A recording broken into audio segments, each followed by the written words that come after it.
Uh-oh, look at the title of the video. Why Nikon sucks. Oh my God, Eric did it. He's going to trash Nikon because he doesn't know what he's talking about, right? Well, guess what? I'm going to prove to you that anyone who really dislikes this video per se, you know, they can dislike it, but they probably won't watch this video because I am actually a Nikon user. I'm using a Nikon DSLR right now to shoot this, and I use my D700 professionally for weddings. I actually like Nikon, but there's some things that I don't like. So here are some things that I think Nikon should improve on, aka suck.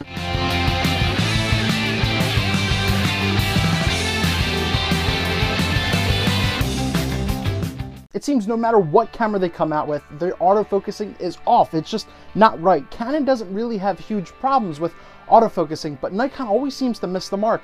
Even in one of their newer cameras, the Nikon D4, there is huge problems with its autofocusing. It's having the same hunting issues and back focusing issues that the D7000 had. And there's just a lot of problems with their focusing, that it not being fast, that it not being quick and clean, that really should be addressed, and that just doesn't make sense to me of how Nikon hasn't caught up to that, when yet again they're one of the better in regards to you know, video versus stills. They're one of the better still cameras on the market. You know, that could be arguably for anything, but what's wrong with the autofocus? Why can't you fix that? Now work with me on this one. This one's gonna be a little liberal, maybe a little out there, and I know it's expensive anyway, but Nikon prices tend to suck compared to Canon's. Now I'm gonna give you a little example in regards to maybe on the consumer side, the most popular selling cameras for Nikon Canon are their consumer, their entry-level ones. Compare the Canon 50 1.8, they're nifty 50, they're plastic fantastic. It's about $100. Compare the Nikon's 50 1.8, and you're over $200. And now, once again, I know, you know, it's a $100 difference there, $100 difference there, but that's why some people choose Canon over Nikon, is because some of their lenses tend to be a little less pricier compared to the Nikons. So that could be a little annoying, even on the pro side of things. And this is huge for me because I do freelance video production as well, and we use DSLRs, but we mainly use Canons because Canon, it just seems that at higher resolutions, they have better frame rates. You can do more frames per second, you can do better slow motion. I mean, it took a while for Nikon to throw in 60 frames a second at you know, 1080p, which is actually outstanding because Canon's been doing that for a long time. They were using 60 frames before anyone, even in their Canon 60D at 720p. So that was pretty innovative, you know, back then. So I just don't get it.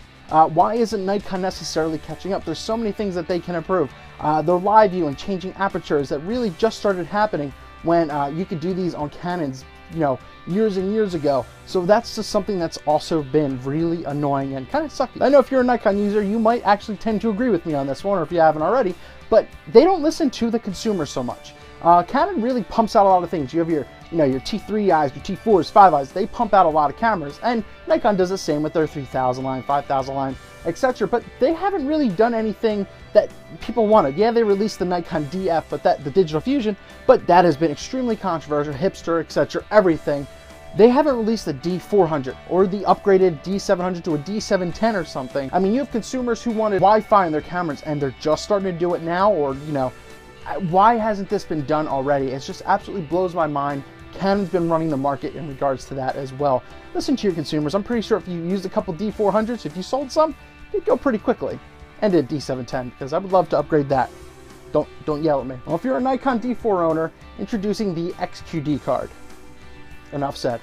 It also seems that Nikon overtries. As I said, they reached out with the DF, and it's not necessarily hitting the market the way they wanted. It's not selling as big as they wanted, as I read in a couple articles and blogs and everything like that. But even them trying to jump into the mirrorless game, they're just trying too much with something that they're not best suited in. Their Nikon, you know, J1, V1, all that kind of stuff, it really kind of tanked. And so did the Canon's mirrorless, the EOS M.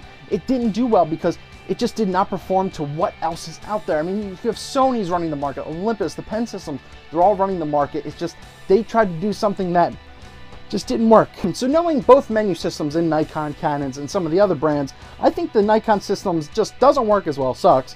As compared to the Canon menu, you can do so much more in a Canon menu. It's laid, it's laid out so much better, in my opinion, than what you have in your, you know, in your Nikon systems. I think it's a little easier for a lot of people, especially if you want quick access to the things I said. I also do a lot of video, and I know the D700 doesn't have video, but even just to do some sound things and everything like that, Canon's got a better grip over that than Nikon. So there's a lot of things that I feel Nikon can improve on. Will they anytime soon? I'm not 100% sure. Oh, Eric's just bitching, you know, he's just whining. Well, I'm not whining so much, I just don't see a lot of videos about it where people are just talking about their problems. There's really no, nothing out there. It's just like, why Nikon is it good? Why Nikon doesn't, sucks. As I said, yeah, the titles are extreme, but as I said, I do like Nikon because I did choose Nikon in regards to photography because I like its low light capability, and I love the feel compared to a Canon camera, if I'm holding it, all the time. And that's what it really comes down to, is the feel. And that's when, people say, well, why is Canon better than Nikon? Or why is Nikon better than Canon?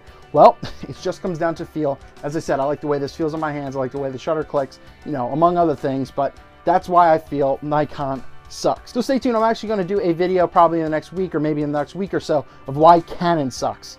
So once again, let's see who reads or actually watches the entire video to really understand that I don't really think it sucks, just think that needs to be improved on. Eric Rossi, the guy with the eye, thank you for watching this video. As I said, hopefully you actually watched this video, you took it seriously, because as I said, I'm a Nikon user, so Nikon doesn't suck, and Canon doesn't really suck. There's just some things that can be improved. And if you're a Nikon person, or even if you're a Canon person, put your comments down below of why you think Nikon sucks or what things can actually be improved. I think it's important. Thanks for taking the time. If you guys want, check out all my links over here.